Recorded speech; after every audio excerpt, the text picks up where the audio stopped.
on a quelqu'un qui fait sa première dans Popcorn et qui vient avec un sujet très intéressant, une chronique. On va parler, les amis, d'un sujet un peu glauque, histoire de changer un peu l'ambiance sans transition.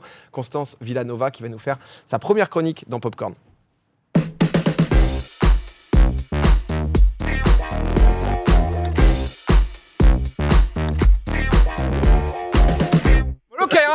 Pardon, excusez-moi, il Qu'est-ce que... y a un énergumène qui m'a fait un doigt. Oh bah, Un réalisateur, je crois, un film français. Sorti de nulle part. Bonjour Constance.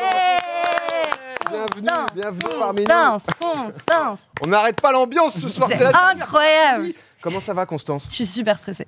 Oh, mais Mais ouais, j'ai l'impression de passer le permis. Donne-nous ce stress et n'en est plus. Attrape mon stress. Je suis hyper stressé, arrête. Voilà, le stress a été passé.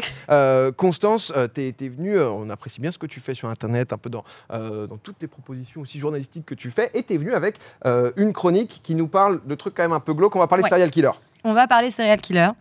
Vous ne me connaissez pas, mais j'ai une petite passion pour le fait divers et les affaires criminelles. Donc, c'est-à-dire que je passe des heures sur des pages Wikipédia de tueurs en série ou des blogs très, très glauques, je tiens à le dire. C'est pas hyper original, mais j'ai été hyper déçue et j'ai frôlé le burn-out à l'automne dernier. La raison, c'est la série Dahmer sur Netflix. Je sais pas si vous l'avez vu. De toute façon, si vous l'avez pas vue, vous vivez dans une grotte parce qu'elle a fait quand même plus de 800 millions d'heures de vues en 24 heures. Non, pardon. En 28 jours sur le catalogue.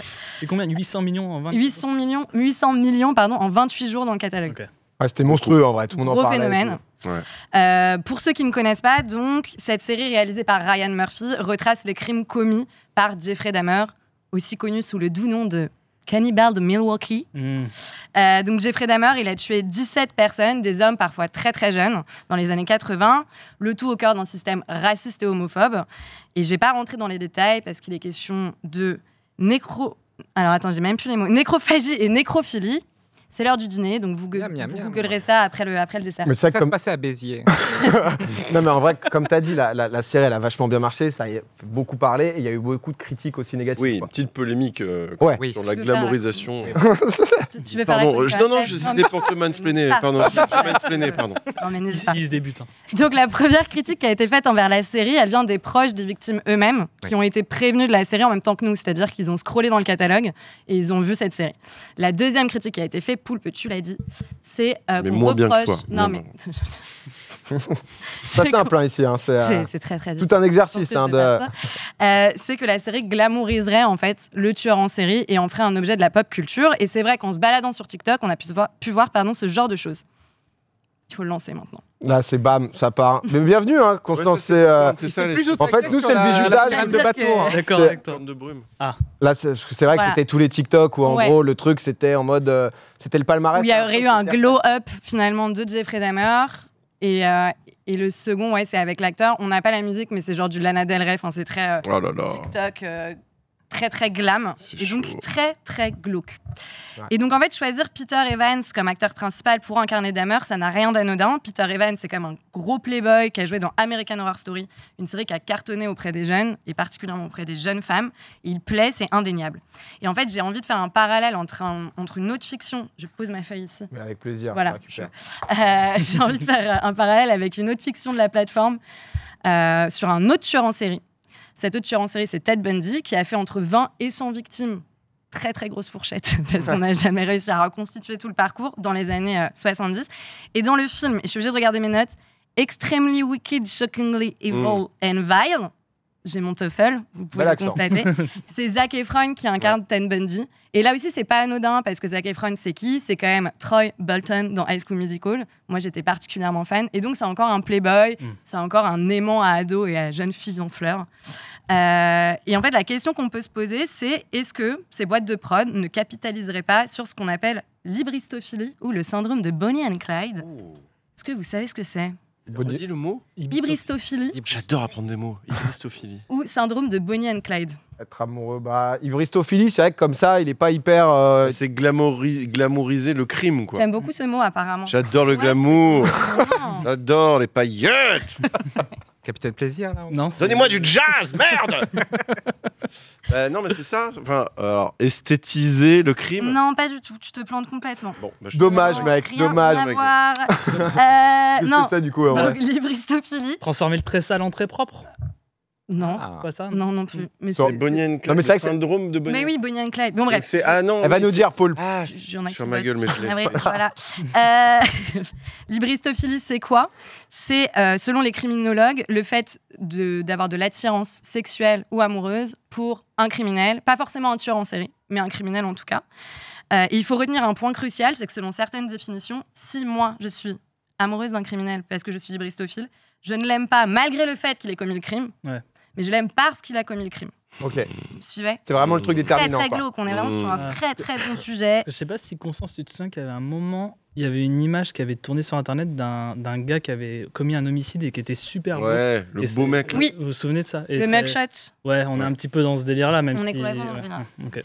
Et si on prend un exemple francophone, puisqu'on a parlé de tueurs en série américains, il y a par exemple Marc Dutroux, qui est un pédocriminel et tueur en série, qui est incarcéré depuis 96, qui reçoit des centaines de lettres d'amour. C'est ouf, quand même. Plus Georges proche de aussi. nous, il y a Salah Abdeslam, donc impliqué dans les attentats du 13 novembre, qui lui aussi reçoit plein de lettres. Mais au-delà des lettres, ce qui est intéressant, c'est que ces communautés d'ébristophiles, elles se retrouvent sur Internet. Elles sont ultra solidaires parce que sur Internet, elles ne doivent pas se planquer. Donc il y a énormément de choses pour les ébristophiles sur Internet. Sur Kik. Et j'ai pu me plonger dans les méandres de ces communautés. Le premier exemple que j'ai envie de prendre, c'est le soutien massif sur Internet à Charles Manson. Alors, Ouais. qui est Charles Manson? ouais. Charles Manson, pour ou contre? Panneau pour ici, bonjour l'enfer. Je sais pas. J'ai toujours sa danse incroyable, hyper creepy, mais à part ça, non, pas très fou. J'ai pas cette rêve. Wow, un Mais lip c'est dub, ressaisi. Charles Manson. Non, dans les années 60, en gros, Charles Manson, il devient le gourou de sa propre communauté qu'il appelle la famille, donc la Manson Family. Manson, en gros, c'est un chanteur raté d'1m57 qui a toujours voulu être un Beatles. Et il arrive donc à créer sa propre communauté. Et lui et ses adeptes, ils vivent dans les champs aux États-Unis. Ils font l'amour, ils prennent des drogues, ils ont les cheveux longs et ils tombent petit à petit dans des théories du complot méga dark et bien racistes.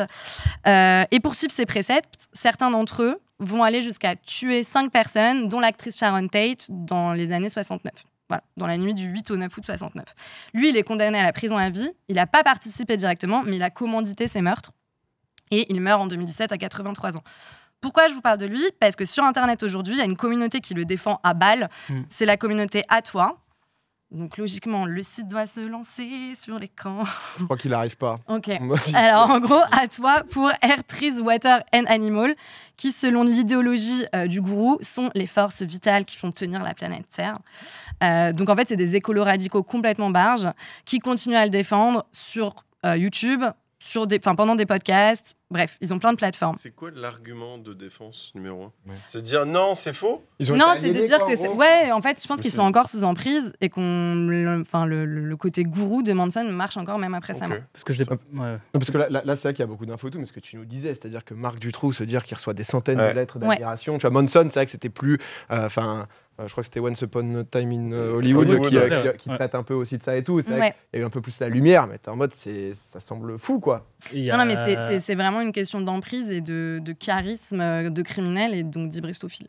Parce que c'est pas que de l'admiration, ça peut aussi. Je crois il y a une fascination de savoir aussi pourquoi le gars est passé à l'acte, etc. Je Qu'est-ce sais qui est passé par la tête? Bah ouais, j'ai connu pas mal de journalistes qui rêvaient d'interviewer le gars qui a fait la tuerie sur l'île la tuerie À Thomas, Utoya. À Utoya. Breivik. Et je connais pas mal de journalistes qui rêveraient de l'interviewer juste pour essayer de déceler quelque chose, quoi. Après, il y a une fascination plus perverse que ça encore, mais Mais pour continuer dans Manson, t'as Ouais. des choses à nous dire. J'ai des choses à vous dire. Parce que parmi ces soutiens, il y a un cas d'école d'hybristophilie. C'est Afton Burton. Donc Afton Burton, pardon, au début des années 2000, elle a 16 ans. C'est une Américaine plutôt jolie d'ailleurs, qui, pendant qu'elle prépare un exposé, tombe sur les écrits du gourou. Alors j'espère que c'était pas au CDI parce que ça serait hyper chelou. Je pense que c'est sur Internet. Et elle se dit que le gars lui parle à elle directement et elle devient folle amoureuse de lui. C'est le coup de foudre. À 18 ans, elle parcourt 2000 km pour le rejoindre dans sa cellule. Lui, il a plus de 70 ans. Ils tombent amoureux, ils promettent de se marier. Elle va même jusqu'à se faire tatouer, enfin non, plutôt graver d'ailleurs, une croix sur le front comme lui. Bon, sauf que lui, il a une petite croix gammée. ouais. Elle a fait mon effort. Et finalement, le mariage n'aura pas lieu. Mais tous les hybristophiles ne vont pas aussi loin qu'Afton Burton. Parfois, ils écrivent juste des lettres, c'est déjà pas mal.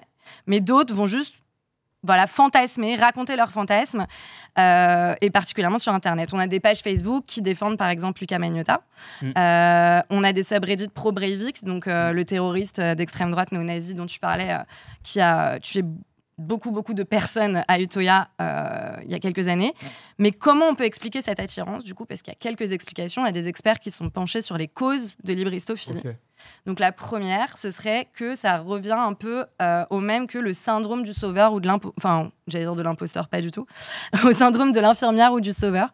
C'est-à-dire que la personne veut sauver le type derrière les barreaux, veut le réparer, elle veut trouver des explications, une cause un peu.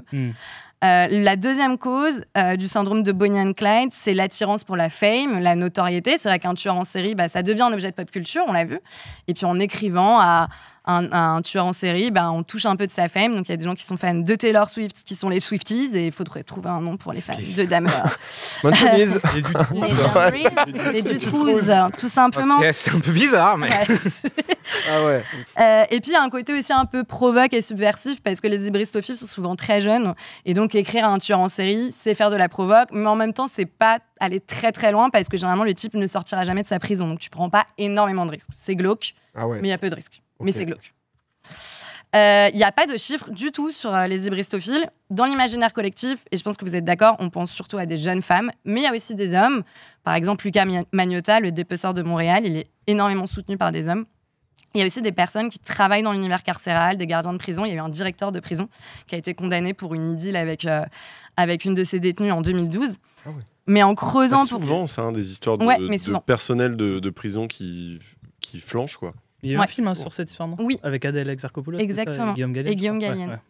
Inspiré d'une histoire vraie. Mais en creusant pour cette chronique, je me suis aussi rendu compte que les hybristophiles, ils vont pas se focaliser forcément sur un tueur en série.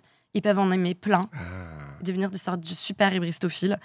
Et à ce moment-là, ils se regroupent. Encore pire. Et ils se regroupent sur des communautés pas forcément liées donc à un serial killer, mais aux hybristophiles en général. Sur Reddit, par exemple, il y a un sub qui est consacré aux hybristophiles et qui permet donc aux internautes d'échanger sur leurs syndromes, sur leurs fantasmes, sur leurs désirs. Il est souvent banni, mais les admins arrivent à le recréer à chaque fois. Donc, un des utilisateurs ou une des utilisatrices, j'arrive pas à la genrer parce que c'est écrit en anglais, a écrit par exemple il y a quelques semaines « Salut, emoji nœud. C'est la première fois que je poste, donc je vais me présenter rapidement. J'ai toujours été attirée par les personnages diaboliques, les méchants et les criminels dans les films depuis que je suis enfant. Et j'ai toujours pensé que ce n'était pas grave, jusqu'à ce que je sois adolescente et que j'ai eu un énorme béguin pour Ramirez. J'espérais que c'était juste parce qu'il était attirant, mais je suis une adulte maintenant et je peux dire que c'était pas seulement ça. C'est vraiment difficile pour moi d'accepter ça, car j'ai beaucoup d'empathie pour les gens en général. Donc évidemment, je me sens aussi très triste pour les victimes et leurs familles. Je ne ferai jamais de mal à personne et je me sens même souvent désolée pour les gens qui ont été méchants avec moi si je sais qu'ils traversent quelque chose de dur ou de douloureux.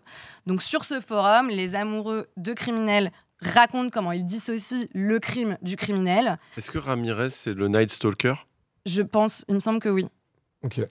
Bravo à toi. C'est validé, un bon point pour Poulpe. Envoyez-lui son klaxon de bateau. Merci. Voilà, il est validé. Et donc, il raconte, comment il dissocie le crime du criminel. Il raconte aussi être très jaloux quand il tombe sur un article qui raconte que l'objet de leur amour reçoit plein de lettres. Donc, ils sont hyper jaloux. Ils se disent, putain, je suis pas la seule. Et je vous avoue que j'ai été pas mal dérangée quand même par ce subreddit parce que j'ai pu voir des photos au-delà des discussions. Je pense à cette jeune femme qui a posté une photo de sa chambre. Et donc voilà, c'est-à-dire que moi, à l'époque, j'avais des photos de Grégory Le Marchal et que la personne a affiché Dahmer au-dessus de ses draps. Et non mais c'est ouf et c'est trop intéressant la chronique de comprendre un peu le pourquoi du comment, parce que c'est vrai que c'est des trucs, soit on les voit dans les fictions, soit dans les faits divers horribles une fois que c'est passé, mais de comprendre un peu plus quoi. Ouais, il ne se cache pas du tout. Et je pense surtout à ce montage vidéo aussi qui m'a pas mal marqué. Voilà, alors il y avait une musique trop cool, mais c'est pas grave. C'est copyright ici, on n'a pas de thunes. Constance, c'est. Oui, c'est les gros trucs. Ici, on peut avoir du bruitage si tu veux, mais. Est-ce que vous le reconnaissez ? Non. Poulpe, c'est à toi maintenant. Est-ce que tu le reconnais ? C'est qui en vrai ? Dégoûté de pas le reconnaître, je suis dégoûté. Ouais, non mais. Ça dit Breivik dans le chat, mais je sais pas lui, non? Si. Non, non. Non, c'est pas Breivik, Non, c'est le néo-zélandais, c'est très dur à dire, néo-nazi qui a abattu de sang-froid 49 personnes, particulièrement des musulmans, dans 2 mosquées à Christchurch en 2019. Ah oui, mais Donc, ce genre de montage, ils se les échangent comme des vignettes Panini. Ah ouais, c'est des edits sur ce comme sur forum. ton meilleur youtubeur en mode. Mais c'est des edits J'ai TikTok les mêmes, en fait. J'ai les mêmes, mais j'ai. Assez dingue. Et comme j'ai pas envie de finir sur cette giga glauque. Oh oui. Comment rebondir?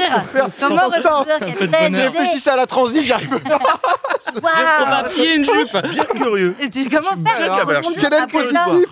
finalement? Petite soft touch, quoi. Je vais quand même dire que le combo fascination pour les faits divers et communauté internet peut faire des très belles choses. Je m'explique. Il y a 2 plateformes auxquelles je pense qui ont attiré mon attention. Je vous conseille d'y faire un tour. Il y a le site WebSleuth, détective du web, qui est un forum dédié au crime qui est hyper chum, mais qui cartonne, où vous avez donc beaucoup de discussions sur des affaires non résolues, des disparitions. Trop Il y bien. a aussi un autre subreddit qui est super chouette, qui s'appelle Unsolved Mystery, avec 1,4 million d'internautes sur ce sub. Et avec ces 2 plateformes, il y a des disparitions qui ont pu être résolues. finalement. Ah, génial. ok. En 2014, par exemple, je vous prends un exemple un peu daté, mais qui est le plus marquant, il y a un Californien, membre de WebSleuth, c'est hyper galère à dire, qui a fait un premier rapprochement entre la photo de Tammy Alexander, donc que vous voyez, qui avait disparu des dizaines d'années auparavant, et un portrait médico-légal d'une jeune victime de meurtre non identifiée qu'on a retrouvée à New York en 79. Il en a informé la police qui a fait un rapprochement ADN, et 35 ans après les faits, finalement, ce crime a été résolu. Tout ça pour vous dire, finalement, je vais conclure, que si vous êtes fasciné par les faits divers, ce n'est pas très grave. Ça ne fait pas de vous des monstres. Oui. Mais s'il vous plaît, ne mettez pas des photos de Jeffrey Dahmer au mur, c'est très important. Mettez plutôt des photos de Grégory Jean-Luc Le Marchal. Reichmann. Ah oui. Ouais, non, pardon, ou Tex, Oui. si vous voulez. Une petite photo de texte. Merci beaucoup, Merci, Constance. Constance. pour, cette chronique. C'était brillant. Merci. Parce qu'on sait que c'est pas facile, en plus le sujet est touchy, mais c'est passionnant de savoir un peu ce qui peut se passer justement, pour comprendre un peu plus juste le côté, bon bah voilà, il y a le subreddit, etc. Savoir ce qui se passe. Merci Constance. Merci à pour vous, ça. salut. Merci, À bientôt, Constance. capitaine. Ciao, Salut. bonne Salut. soirée.